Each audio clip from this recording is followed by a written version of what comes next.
neyanza nnyo munnange Sandra Nabagala mu kaseera wano tuli wano ku ddwaliro lya Bukulula Health Center 4 nga eddwaliro lino lyokka eriri ku mutendera gwa Health Center 4 mu disitulikiti y'e Kalungu nga litwala amagombolola 4 ne tawuni kanso 3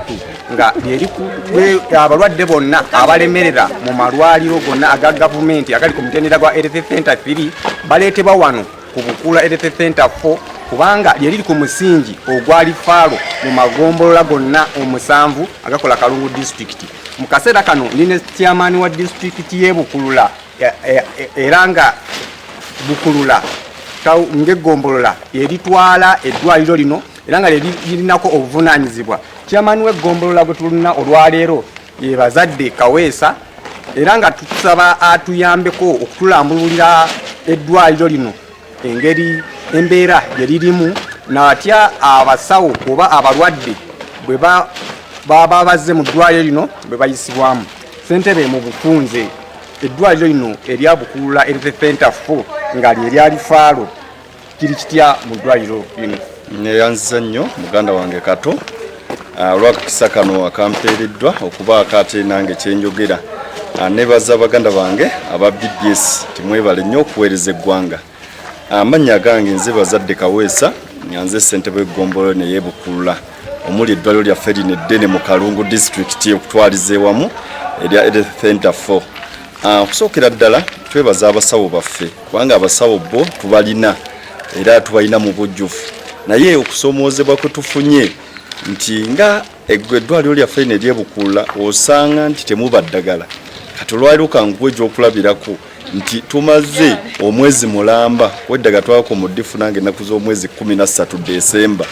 kati olwaleero tuli mu nnaku z'omwezi 26 naye tetuddanga mu kufuna kadagala. So ekizibu ekyo kyamaanyi nnyo era tusaba busabe bekikwatako kubanga nga ffe tukuba omulanga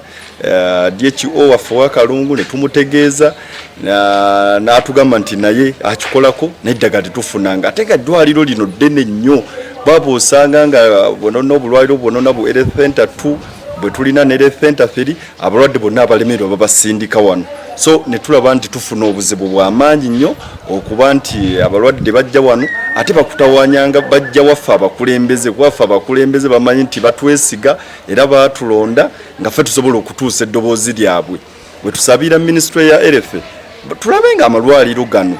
naddala amalwaliro gaffe gonna bateekemu eddagala erisobola okumala kuba bwe tulaba abantu baffe babeere bulungi omuntu okuba obulungi olina okubeera ng'oli mulamu okusobola okukola emirimu gyonna kati ekyobulamu bwe kigaana butuufu kijaba kitukoze bubi. Okusomoozebwa okulaba kwe tulaba ku ddwaliro lyaffe wano tulaba nti ebitanda mutuufu olwaliro lino nga bwe ngambye nti Health Center 4 abakyala wano we bazaalira bw'ogenda okutuuka wano eno abamu bamala okuzaala babeera ku ttaka ebitanda bitono nnyo spaces kubazaalira ntono nosanga nti oluusi ate bava wano balina bwe bafaalinga wali eri ku space nosanga nti abantu abo babeera mu kifo kimu n'abalwadde ab'endwadde endala ate kisobola okutuviiramu abalwadde bano oluusi abakyala baffe bano bamaze okuzaala nti bayinza okufuna ate endwadde endala ne bagifuna nga beegasse n'abantu bano ab'endwadde endala. Tusaba busabi tusobole okulaba nga ne space yennyini yeeyongera kuba eddwaliro lino ddene lyetulina mu Kalungu district okutwaliza ewamu. Mu kiseera kino nga ebyobulamu byetoololedde ku ddwaliro lya Bukulula Health Center 4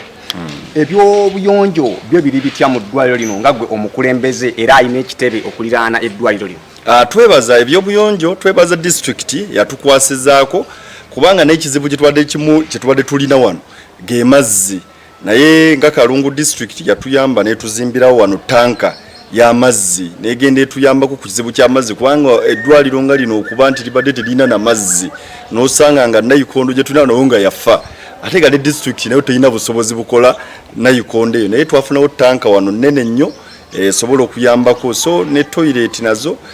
soboka sasa twali tuyambibwako bandi tuyambi ne batongerako toilet kwa toilet ze tulina nazo tezimala era ne twebaza na Kalungu district yatuwa pit wali eri abakyala baffe abazaala mwe bakuje bakozesa nayo bagituyambako so ne tulaba nti kati ebyobuyonjo ate byo tubadde tugezezzaako okulaba nga tetuli bubi nnyo okusinziira ku gundi kwa piti twagifuna ate n'amazzi malungi so ebyobuyonjo byo abasawo baffe badde bagezezzaako okulaba nga babimaintaininga bulungi abantu baffe babeere bulungi. Ekintu ekyasinze wano okulaba nga kitawaanya amalwaliro agasinga obungi z'ennyumba z'abasawo we basula oba kuba abasawo abasinga obungi ino nga health center for kyetaagiza nti oba olifaalinga omuntu essaawa yonna asangawo omusawo. Abasawo embeera zaabwe mu byokusula ziri zitya mu bufunze? Bwana Kato neyanze naye mutuufu kakuba nti olwaliro zizenga obudde bugenzi naye nandikututteko ko mutuufu n'olaba abasawo baffe gye basula otuukawo n'ogamba omuntu eyasoma okuba obulungi yeyagale naye n'otuuka mu ddwaliro waffe wano eryebukula n'otuuka yali abasawo basula mutuufu otuukayo ng'olaba nti naawe wennyamiza ng'ate oyinza okugamba nti walwadde n'okusinga oba eddwaliro lyaffe nga bwe lifaanana. Tuli bubi nnyo twetaaga okulaba nga abasawo baffe babiri nabo nga basula bulungi baba n'abasula bulungi kijja bawaliriza okusula ku mirimu we bakolera ate bakwate bulungi abalwadde baffe. Mutuufu ebisulo abasawo baffe basula bibi nnyo era byetaaga kulaba nga nabyo bikyusibwako nga biyambibwako tulabe nga gavumenti etuyamba nabo babeere bakyukeko ku bulamu bwabwe n'embeera awamu okutwaliza ewamu. Nyanza nnyo munnange Sandra Nabagala ng'akomawo mu kaseera kano mu studio eddwaliro lya Bukulula Health Center 4 y'embeera bweyito gye lirimu. Kyokka ate teweerabira nti olaba Health Center 4 ekyalina ebizibu ebifaanana bwe bityo kati lowooza ku ddwaliro eriri ekigaaju era Health Center 2 oba Health Center 3 bwe lifaananawo. Komyewo munnange Sandra Nabagala. Yo Kato Paul embeera bwetyo obweri era bekikwatako tusuubira nti ensonga ezo mujja kuba